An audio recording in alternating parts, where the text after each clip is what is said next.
So let's talk about Static. Tell me, let's start with the concept. Tell me a little bit about the book and what it's about. Um, the concept, essentially, it's about just the state of being stuck in a place. That could be a job, that could be a position in life, that could be anything. That's really what the book is about. That was the concept that I originally, or the dilemma that came to my mind that I wanted to use the story to explore. And it's it's a combination of that, but also the comic bookiness, I guess we could call it, with all the craziness on top of it. But that's just kind of that's the outer texture of the story. That's the There is a story on the surface you can follow, but you might relate to it in your own way. Same way with the freak. How I want my stories to be. There is a story there, but I've been told many different interpretations of how people are taking the story. Um,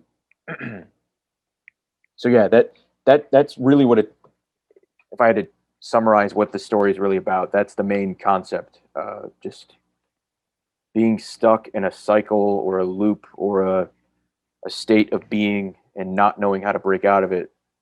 And even if you did break out of it, well, now what? That cycle was all I knew. It wasn't good, but now that I'm free of that, where do I go from here? That's all I knew. So I'm starting from nothing if I were to break from it. So that's kind of the thing I wanted to explore with the character of Emmett and the story.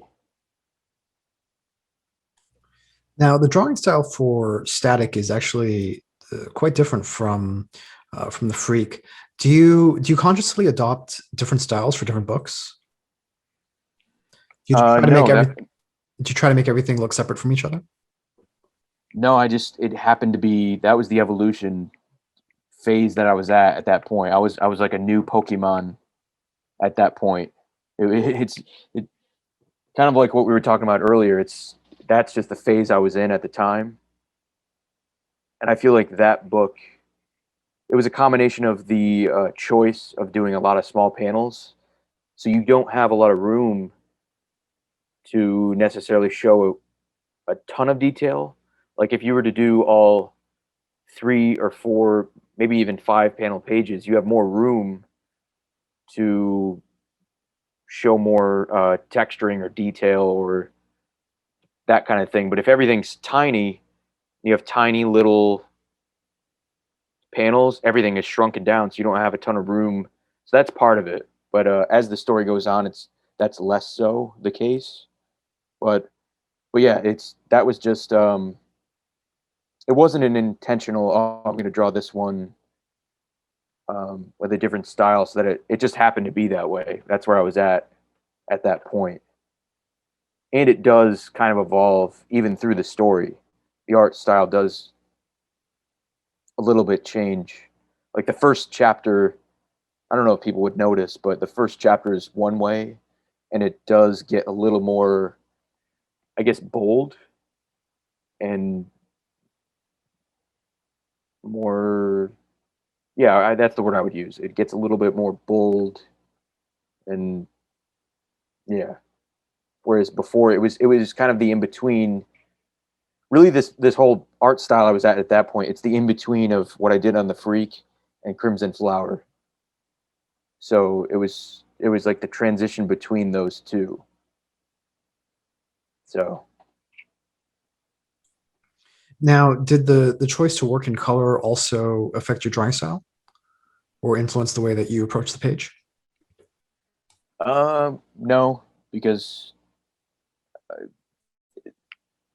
the way I draw every comic, I try to draw it in a way where, because I don't know, again, the story comes first. So I don't know. I'm just worried about that, and I don't know where this thing will land. I don't know if it'll be self-published, if it'll be at a specific publisher and they have their own requirements or guidelines. Oh, this needs to be like this needs to be colored. It needs to be black and white. I don't know. So I just draw in a way where um, I don't know what's going to happen this when I'm done with it. So I need it to be good as is based on what I'm doing. So the art needs to stand on its own and be finished essentially. So if colors come in after, it just adds to what I do. It's not a thing I'm expecting or relying on. I don't know if they're going to be there or not. It honestly doesn't matter. So if they happen, it'll just have to complement or work with what I'm doing. And if they're not there, it doesn't matter. It doesn't take away from what I've done. Or at least that's the intention.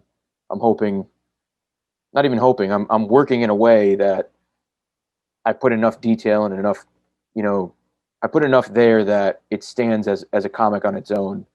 And the colors, if they happen or not, um, that doesn't matter really. It's another level of depth, I guess. It adds another element to it. You know, more mood. It adds to the storytelling. But if if if if they don't happen, that's okay too.